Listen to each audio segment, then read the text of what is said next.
February 19th, 2008.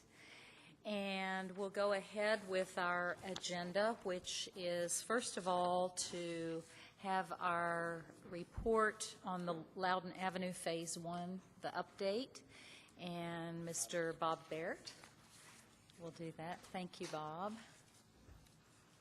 The Loudon Avenue is under construction. They're working on the pipe work. Storm sewers are in. Can you speak a little louder? The Loudon Avenue project is under construction. Storm sewer construction in particular. They've completed from Idlewild to Oak Hill, and they're working on sanitary sewers as well. So we're underway on that one.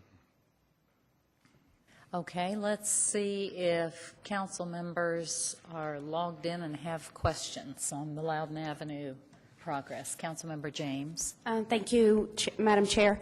I don't necessarily have a question, but a statement which Bob Barrett, since he's at the mic, can testify to, I believe, is that the contractor on this project, on this phase, has given themselves some pretty strict timeline, and so in consideration of the community being inconvenienced by this area, they've actually I guess incentivized themselves to say that they will get this project completed in a shortened amount of time with the same good quality of work, I'm sure.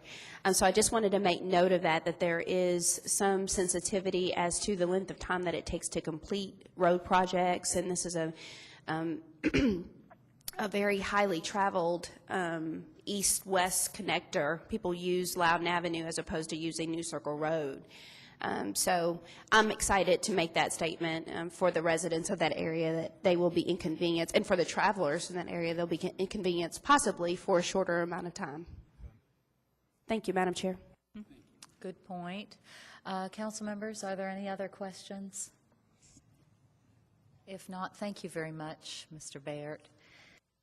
And our next issue is constructed wetlands, which was put into committee by Councilmember Vice Mayor Gray. And I wanted to say before I give the mic to Vice Mayor Gray, council members, I've put at your place a copy of an article which was in the January 2008 American City and County magazine about it's called Rainmakers. It's basically about communities which have solved their water supply problems in a variety of ways, one of which is constructed wetlands.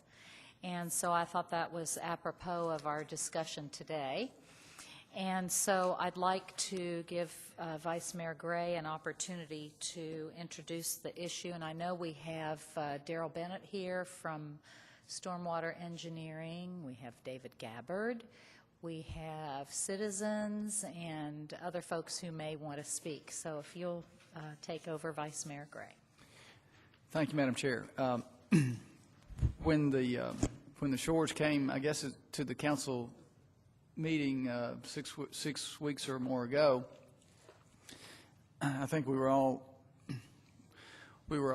just a tad bit fascinated, or maybe more than a tad bit fascinated, with the proposal that you all had presented, and particularly at a time when we are, as a council and as a community, addressing so many of these issues.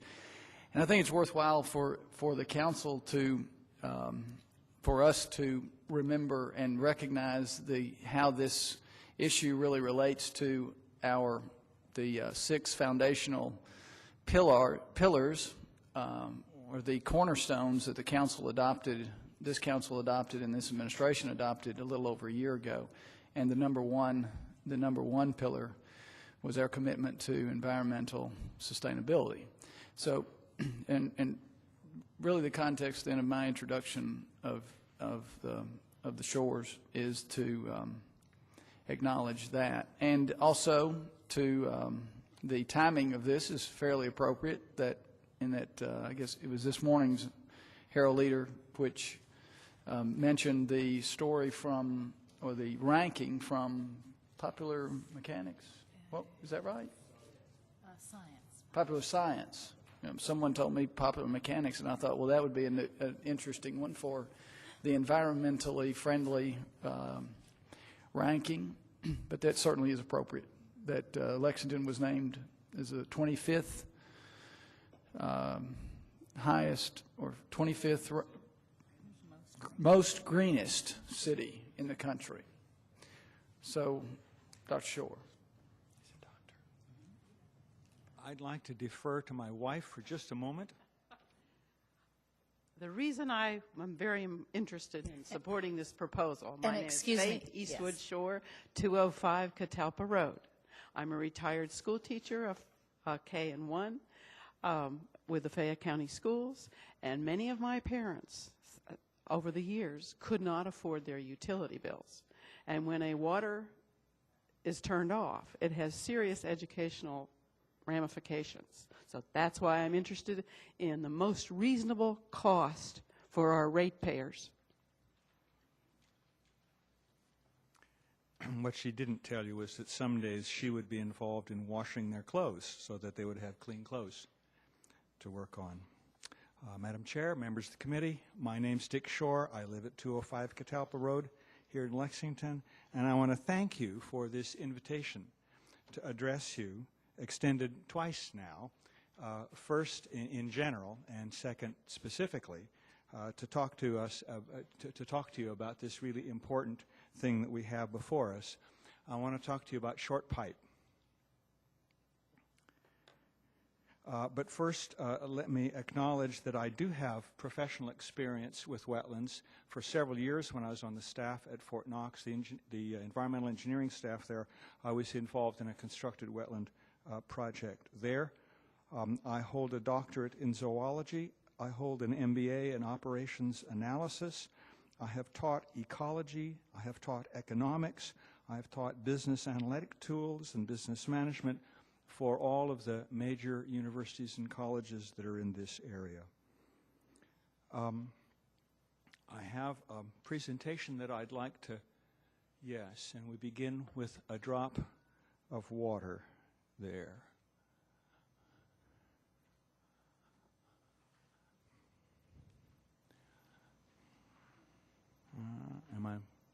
Yes, there we are.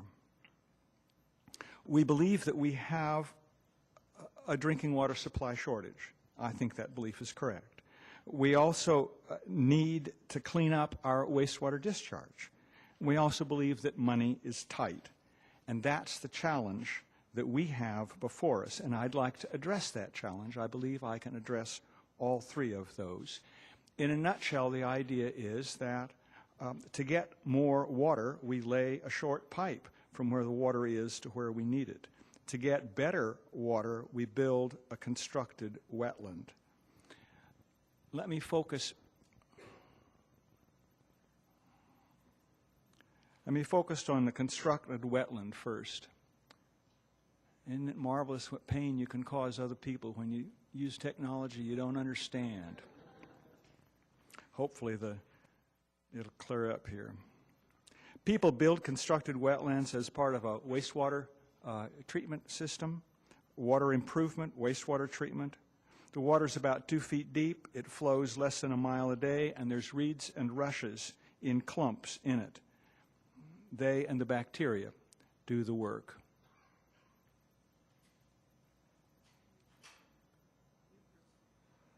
Something's not happening. I pushed the button. It's not happening. There we go. It's moving two at a time. Here we go. So constructed wetlands finish the job that the wastewater treatment system starts. It removes the last of the nutrients. What they can't do is they can't handle primary sludge. If you look at a slice through a constructed wetland, you can see here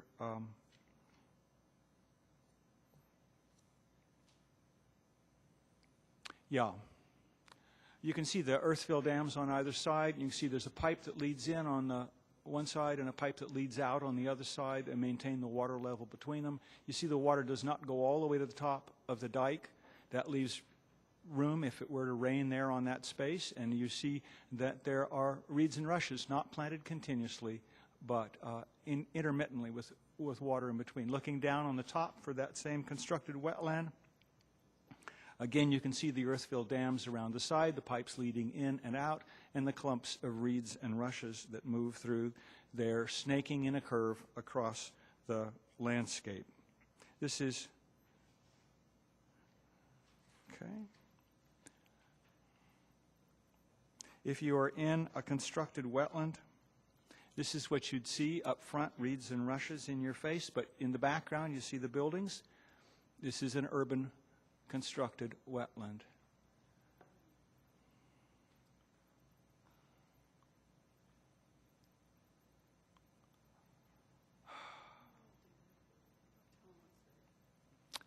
Okay. Does our technology person have an idea of what? No. Well, it turns out it's really not necessary. We'll go on. This shows a picture of a wetland in Ontario, and there's snow on the side because it snows in Ontario. Okay. The next one, yes. Okay. Some wetlands are very large. This one you can't see the buildings. They're behind you, but you can see the open water, and you can see the reeds and rushes that are there.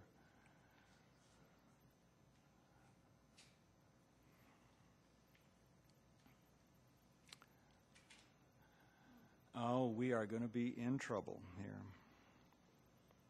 This is a picture of the cover of the Manual on Constructed Wetlands for Treatment of Municipal Wastewaters. It was written by the EPA. This is the cover of that, and it shows a beautiful wetlands with reeds and rushes and flowers and birds. This in particular edition was updated in 2000. I've got a copy of it downloaded on my computer. I'm sorry that it's a gorgeous picture. Now, let's see if we can look at, okay, in Kentucky, urban water systems look like this. There's a river.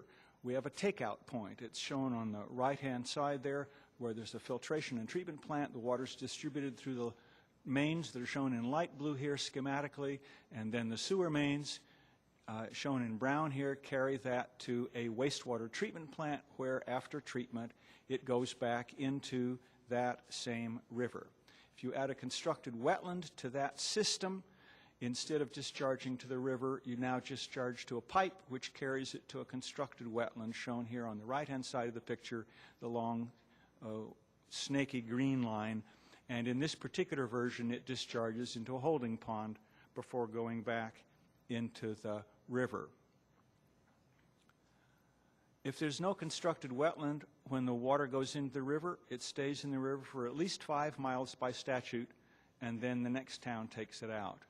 Looking at Lexington, same thing. Water comes out on the right-hand side from Pool 9 at the RWE plant there, right by the I-75 bridge. It's treated, distributed to us. We have 2 wastewater treatment plants. The Hickman, which serves roughly the east half of the city, discharges into Pool 7. The Town Branch, which discharges serving the west-hand side of the city roughly, and it discharges to a long creek that eventually gets down to Pool 3.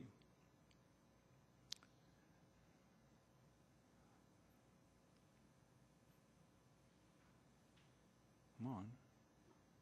What am I not doing? There we go. There are some other specific details about Lexington that we need to have in mind, and one is that at the Hickman plant we are spending an extra $2.4 million a year to operate and dispose of the phosphate wastes that are cleared, that are removed from that water. We do that in order to meet discharge requirements for phosphate in the water. The second thing that's specific to Lexington we need to be aware of is we have a constructed wetland already. It's at the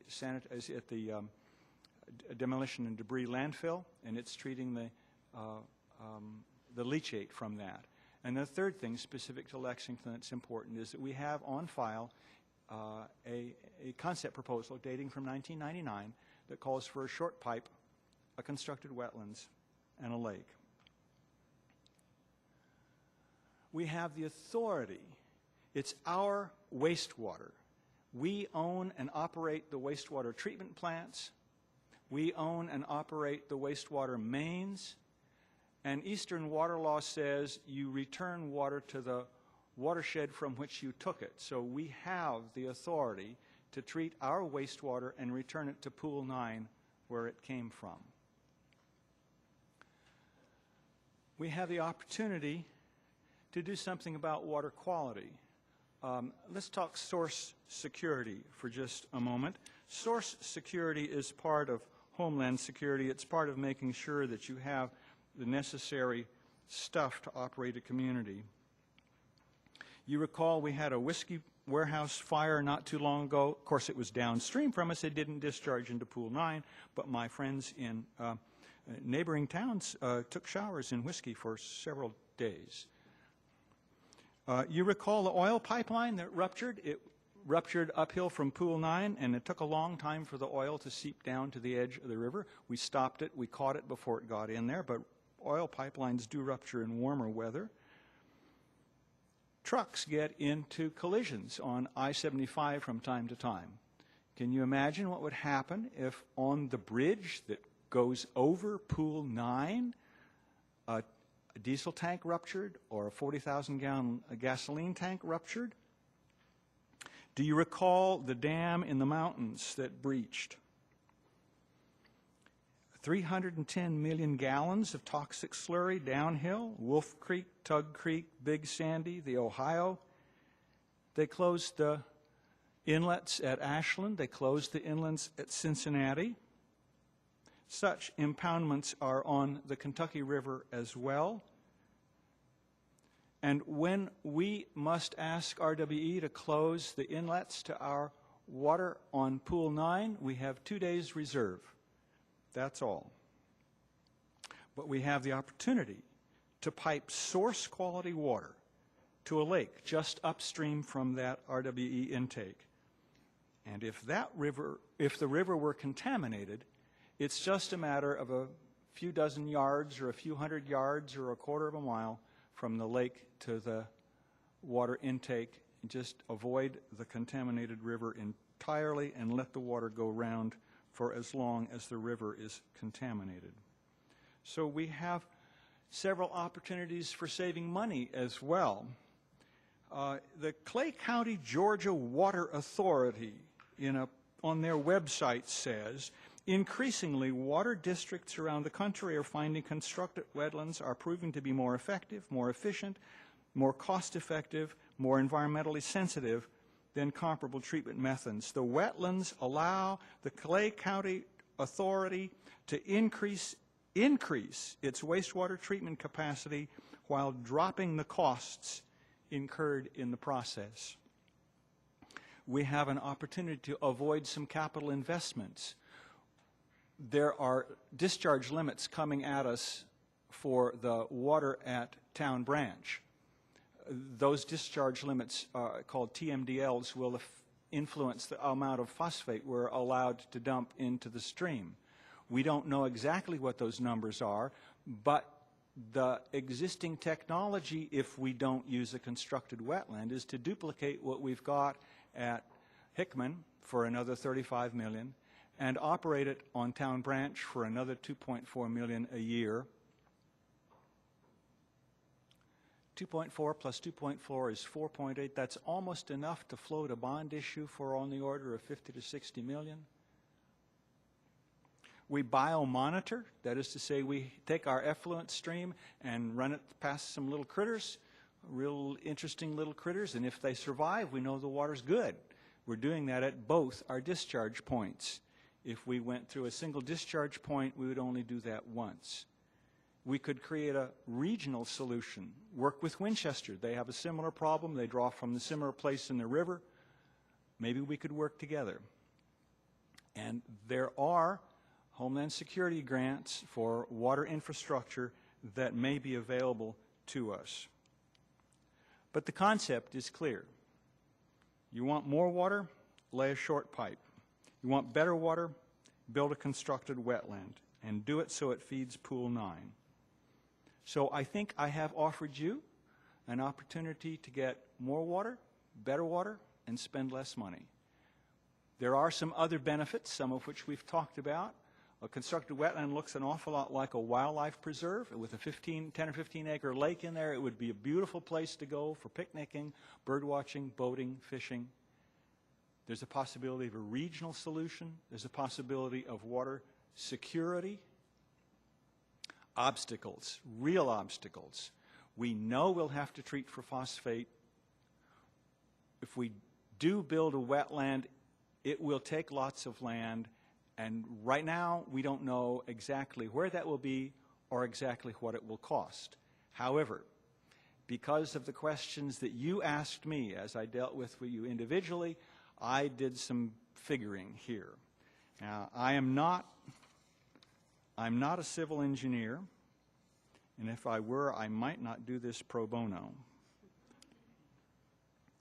But here are some numbers that are, and I'll talk about my assumptions if you want more of them. This assumes, and the bottom question is this 63 less than 200? The pipeline assumes 3 legs, a 6-mile leg and a 13-mile leg, each one of which carry 15 million gallons in a 30-inch pipe, and 1 leg of 12 miles in a 36-inch pipe.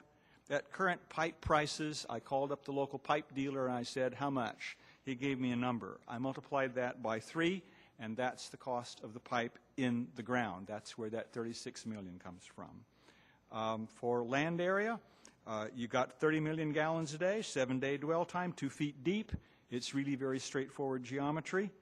Land costs. We looked in the PVA rolls for eastern Fayette County. We couldn't find anything over $25 million an acre, $25,000 an acre. So we used 50,000. We couldn't find anything more than 25, so we used 50,000 an acre because we figured prices will go up. Grading for the dikes and dams, $8 a cubic yard. That's where those numbers come from. I threw in 4% for design. I think the estimate for the pumps is probably twice what it needs to be. The $200 million comes from 2 places. One, Kentucky American's proposal of $164 million for a long pipe and a plant, and the $35 million which our ratepayers will have to absorb if we don't put in a constructed wetland, because that's the cost of the capital for that additional phosphate treatment plant on Town Branch. Where? I'm suggesting someplace east of Kentucky, because that's between us and Winchester, and because that's where the shale is. When I talked to some geologists, they said you really don't want to try to build a constructed wetland on karst. It will collapse. I'm not a construction geologist, but the experts said someplace east of here. And so that's where we looked. Okay? I'm urging you to act within your authority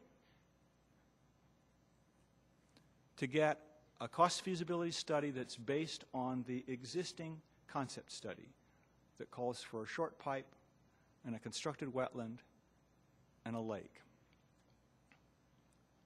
And I stand ready to assist you or the council in any way that I can. Questions? Thank you very much for your presentation. And Vice Mayor Gray is going to have to leave us for another meeting, so do you have any comments before Well, we actually, go? Dr. Shore, I was just curious as whether or not as you've evaluated this and looked at the wetland alternatives, technologies, have we in the government, has the Lexington Fayette County government done any work on this? Have you had any conversations with anyone? Yes. I have talked with Dave Gabbard. He was the author of the concept study that I saw back in '99 when I made a similar proposal to council. I thought I was going to have to convince somebody that this was a good idea, and he handed me the draft of the document that he had prepared. I've also talked with other people in the sewers and waters. We're on the agenda to talk with the commissioner. I believe it's Thursday. We talked with her just briefly about that. Well, the reason I'm asking is that, or I'm curious about that, is that being in a traditional engineering environment myself, I know how edge technologies can sometimes be viewed as hocus pocus and Wizard of Oz sort of material. And Well, there are the reason 19 that I'm, yeah, just stay with me for a second. The reason I'm saying that is that the conventional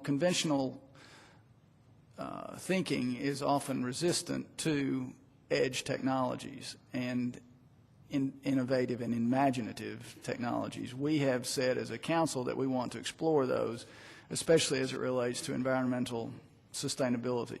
So you had mentioned that you had mentioned, I think, in your presentation, some benchmark installations. And there are 19 constructed wetlands in Kentucky now. There are 28 in Florida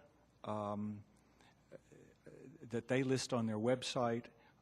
Those are just examples. I visited the wetlands, constructed wetlands, that's being used for tertiary treatment for the city of Orlando. It's been in operation since the mid-'80s. There are others around the country that were in operation in the 70s. I wish I could ask you to be leaders. It turns out this is not new technology. This has been, it's out there. It is not what we are used to thinking about, but it's not new technology. It's been out there for a long time.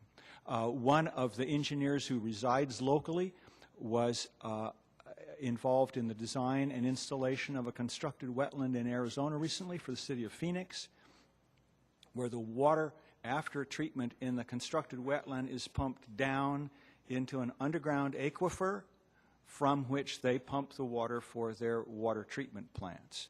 So I understand that it's not what civil engineers usually think about, but it's not new technology. thank you. Thank you, Dr. Shore. Thank you, Madam Chairman. Thank you, Vice Mayor. Councilmember Beard has questions or comments. Thank you, Madam Chair. Dr. Shore, we talked about this at some length, I think, maybe 3 weeks ago or so. Yes. I still wonder if this is the solution to our water supply problem. I can understand from an environmental point of view where it has some positives, but the subject we're struggling with now is water supply, and I don't see this being able to handle the quantities of water we need. And if we are to pipe it to the Kentucky River back to the same pool, it will have to be treated along with the water that isn't. And so we don't save any pressures on expansion of a water treatment plant or whatever, because they're still going to have to run X number of water through, whether it's the wetland water or whether it's the original Kentucky River water commingled. Yeah, there are a couple of things that need to be emphasized, I think, that may help to clarify that. One is the major job that a filtration plant does is take out suspended solids. And water that is in the Kentucky River has a lot of suspended solids. It has a lot of sediment in it that comes from erosion upstream.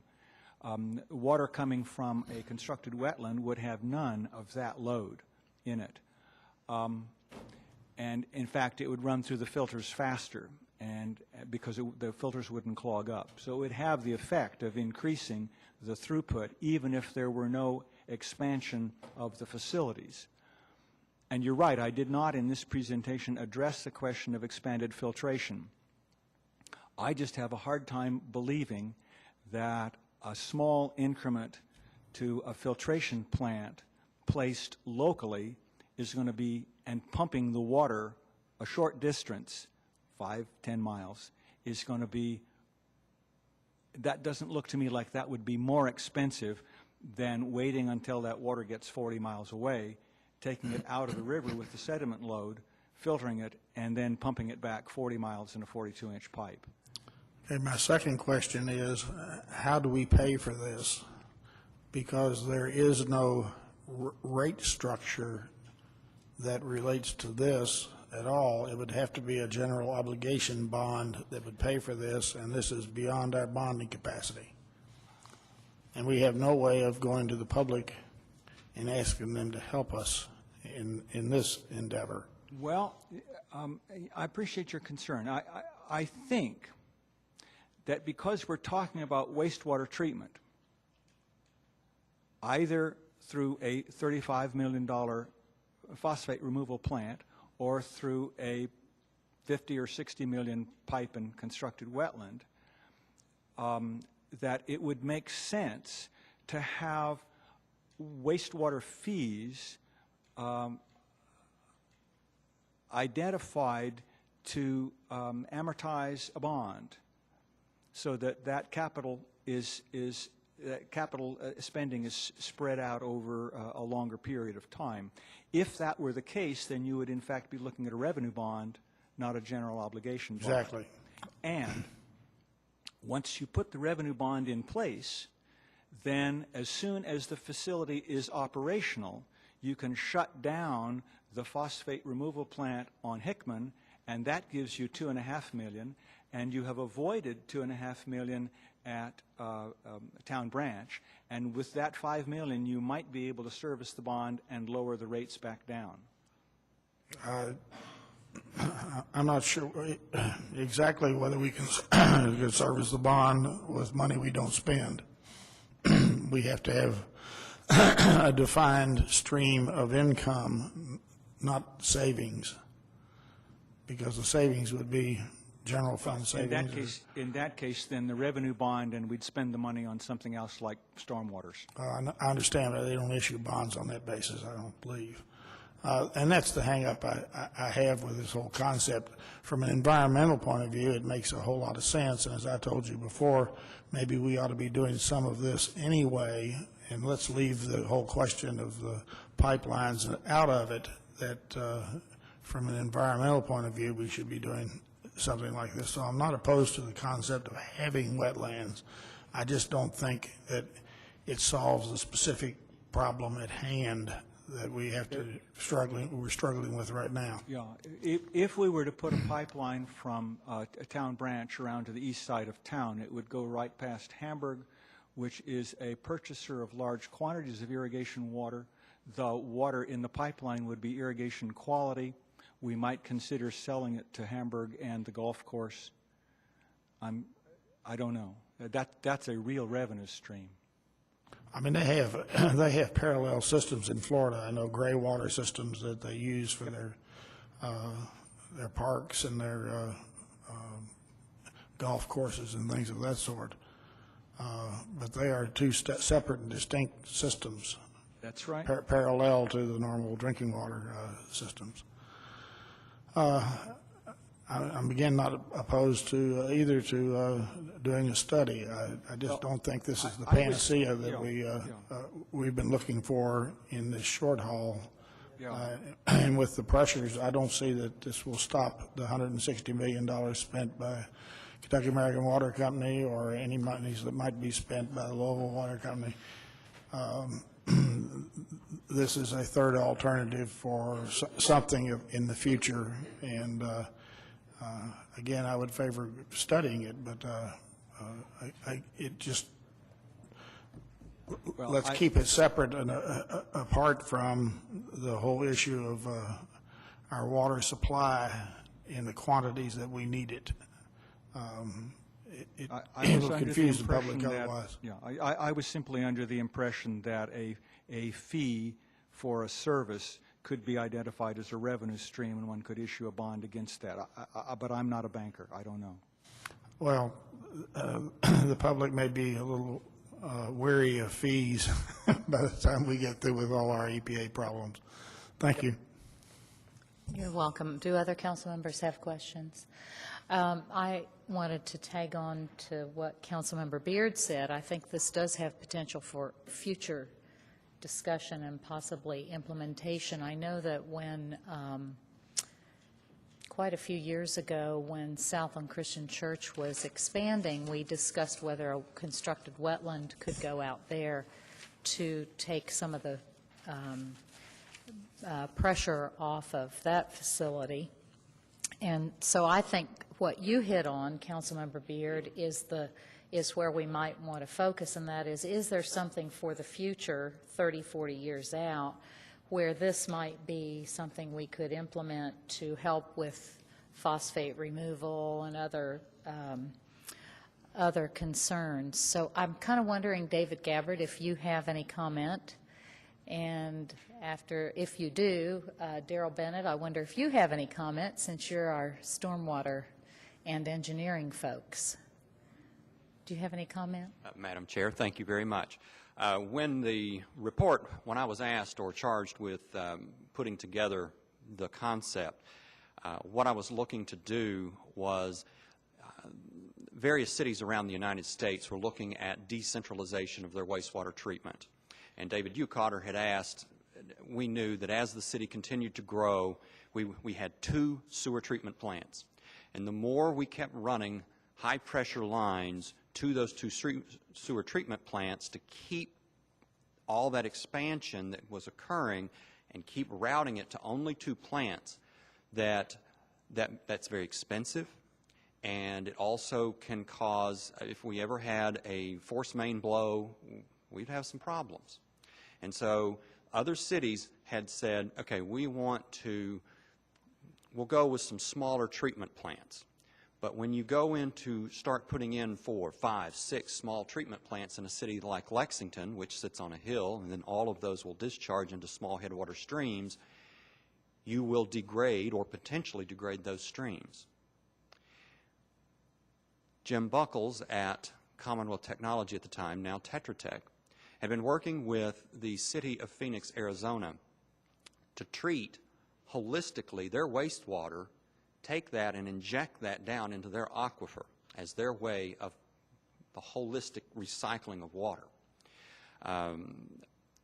The other cities in Florida, Councilmember Baird, you mentioned that you've got those 2 parallel systems. That's one of the ways they are dealing with their water supply issue. Is here in Lexington, our big problem is when we get into the irrigation months and we have to use irrigation water. And if you had 2 parallel systems that were available that allowed for irrigation water.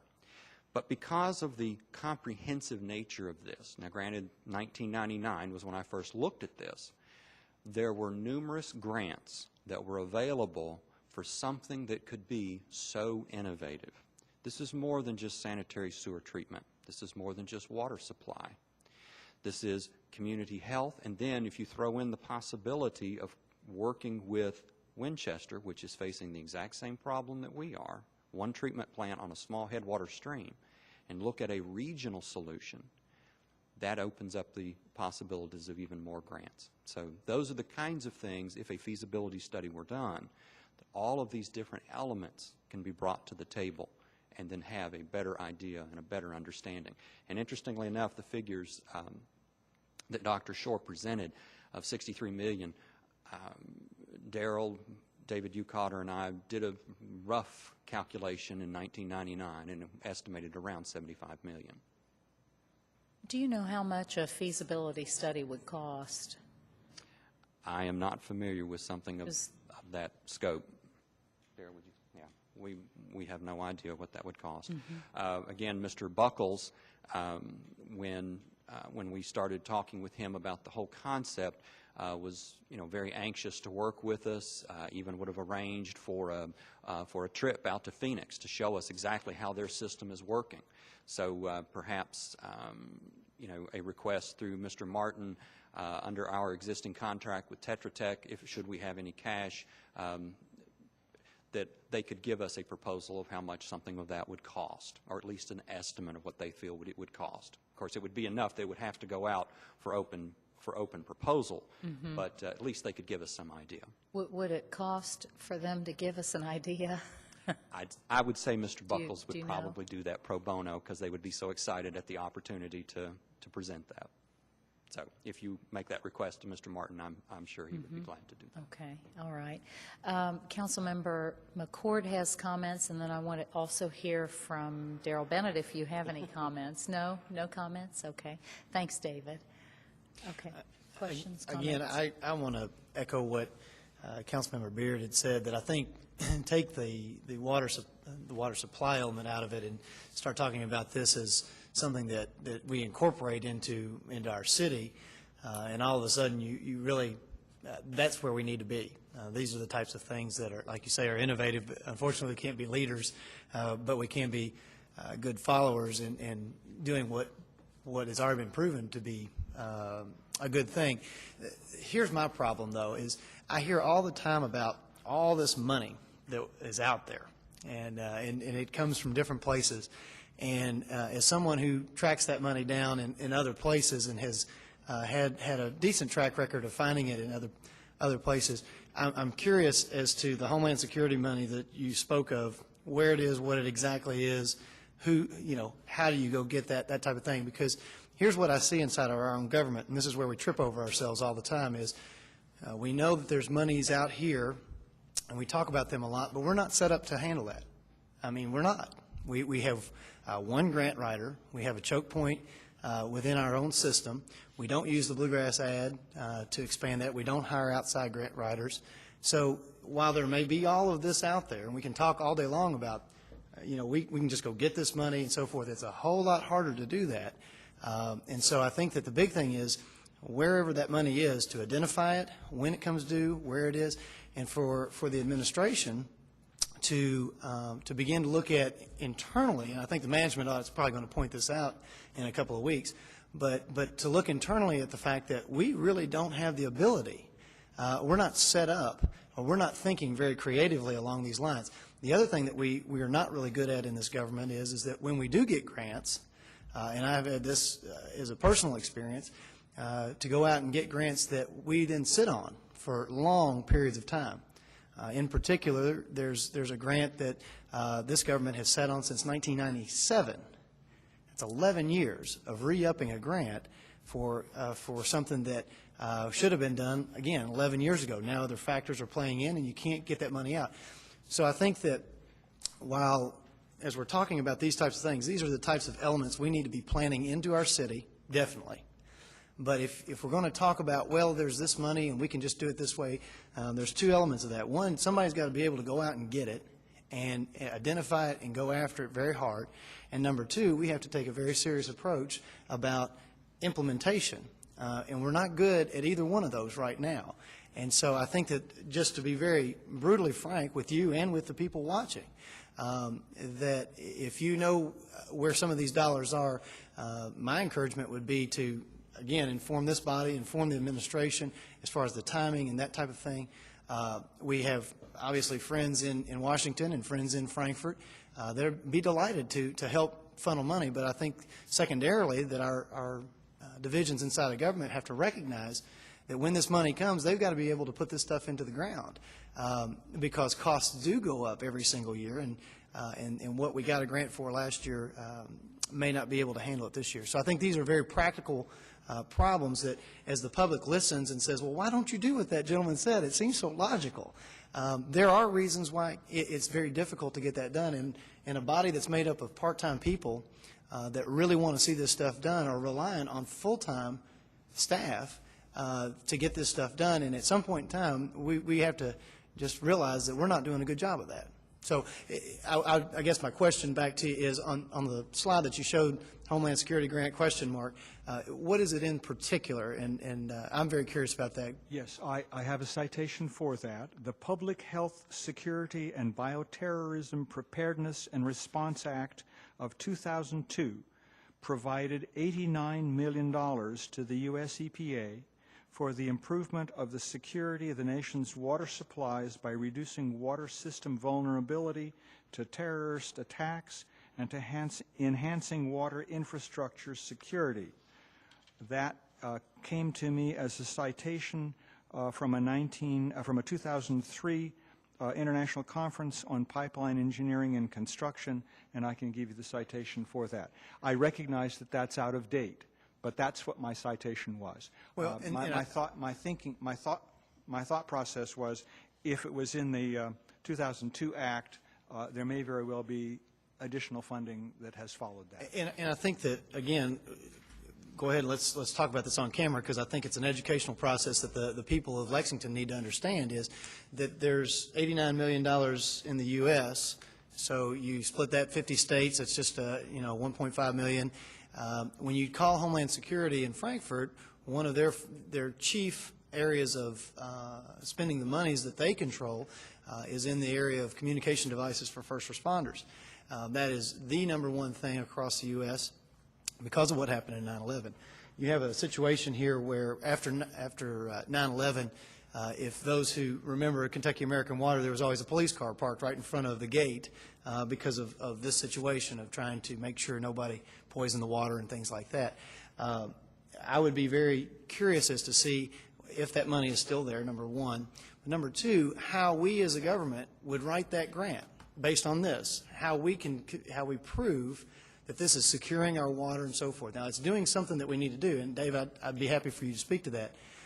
But I think that that's something that, again, hey, there's money out here, we can go get that. Well, we have to be a whole lot more creative and innovative in how we ask for that money, especially when it has to do with water security. Dave? To address your first point about government and how we hang on to our money sometimes, and I'm guilty of that on one project, the city of Arcadia, California, has addressed that. I don't know if that was their particular reason for doing it, but they set up the Arcadia Marsh as a 501c3, and that organization received the wastewater from the city of Arcadia, cleaned it up, and then discharged it to the ocean. They weren't using it as a recycle, but that was one of the earlier constructed wetlands for municipal waste treatment that I investigated. And so by using a 501c3 organization, a quasi-governmental organization, they can move a little quicker. In relation to Homeland Security, I believe it was January of 1999, there was a oil pipeline break, and that oil went a few miles down Lower Howards Creek. There was snow on the ground. I've still got the pictures on file. Because of the viscosity of that oil was so low, that oil did not, it made it to the mouth of Lower Howards Creek, but they were able to stop it from going into the Kentucky River.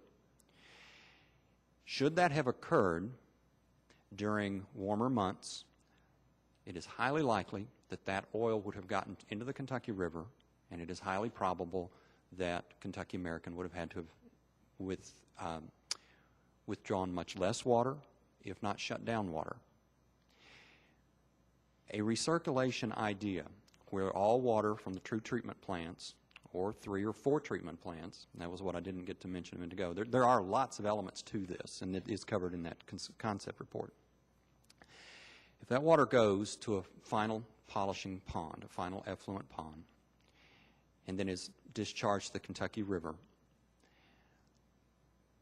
if the Kentucky River becomes contaminated through whatever means, 21st century, we can flip a switch and that water be diverted over to the headwaters of or into the Jacobson Reservoir and be used in an emergency situation as a recirculation in Lexington. And yeah, it's kind of mind-boggling to think that, whoa, a couple of days ago or a few days ago, that was my toilet water. That's tough to think about. But it's either that or in 2 days, we potentially run out of water. And so it's a very serious situation. And so I think from that angle alone, that is where the Homeland Security, the source water protection, that is where that can be very, very valid. But again, these are all things that could be encompassed and incorporated into a feasibility study, and to look at these things, there are lots of elements here. I think, Madam Chair, my point is that obviously we need it, that it should be incorporated into our planning, that it is innovative, that it is something that we can model after places that do it. I don't think that it necessarily comes in, it doesn't have to mix with the water supply issue. I think it's just common sense type things. But I think that the other point I would make is for people watching that we have to step up to the plate and implement. We're getting ready to take on the challenge of hundreds of millions of dollars worth of fixes, and we have projects that have languished because we can't implement them. We don't seem to be able to do that. And so I think that at the end of the day, when a citizen takes the time that you have, and I appreciate the time that you have taken to do this, that we need to take that very seriously. We need to try and find every creative way we can do it. But I think that it is a challenge upon our staff here at LFUCG and the administration to recognize that we've got some things that are broke, that don't allow us to do that. And I think that this conversation allows us to call that out in the open, and we can do a whole lot better. And I would love to see us really focus on some of those areas. So I appreciate, Madam Chair, you allowing me to kind of talk through that, but I think that folks watching have become very concerned about water in all facets. And if anything else, we know that over the last number of years. But I appreciate your time in bringing this forward and allowing us to talk through some of these things. Councilmember Crosby. Thanks, Madam Chair. I'd like to make a motion for Mr. Buckles to give us a cost of what it would cost us to do a feasibility study by our next meeting. Thank you. Okay, I have a motion and a second to ask Mr. Buckles what it would cost for us to do a feasibility study. Who would ask him? Charlie Martin? Okay, we'll get that to Charlie Martin. Are there any comments about the motion? Questions? All those in favor? Mr. Beard, did you want to speak to the motion, or do you want to speak after the motion? Okay, after the motion. Will those in favor please do your electronic vote?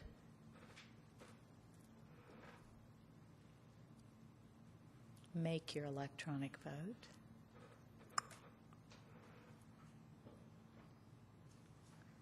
Okay, it looks like we have approval to ask Mr. Buckles to do, to come tell us how much it would cost to do a feasibility study for this. And so that motion passes. Mr. Beard. Thank you again, Madam Chair. I want to expand a little bit on what Councilmember McCord said. And it will take some process internally to get this done. Does it make any sense for us to form links-like groups within the Planning Committee, to actually go on site and see some of these innovative things that are happening elsewhere? We count a lot on going to the Chamber of Commerce annual trip, but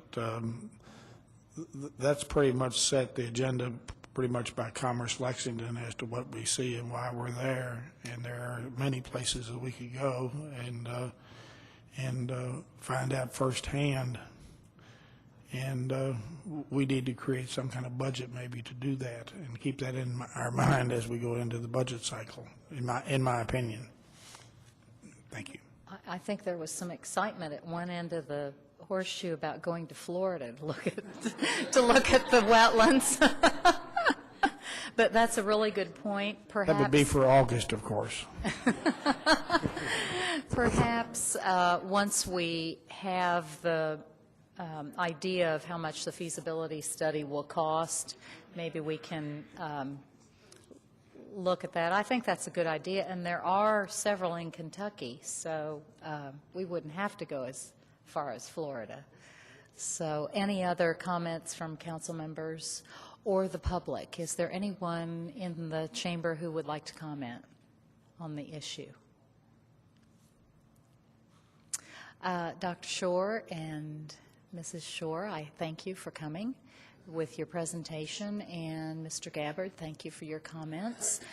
Council members, our last issue is to, and just for your information before you leave, what will happen to this is next week this motion will get reported out to the full council for approval or for a vote, and so it'll kind of progress through that way to the full council.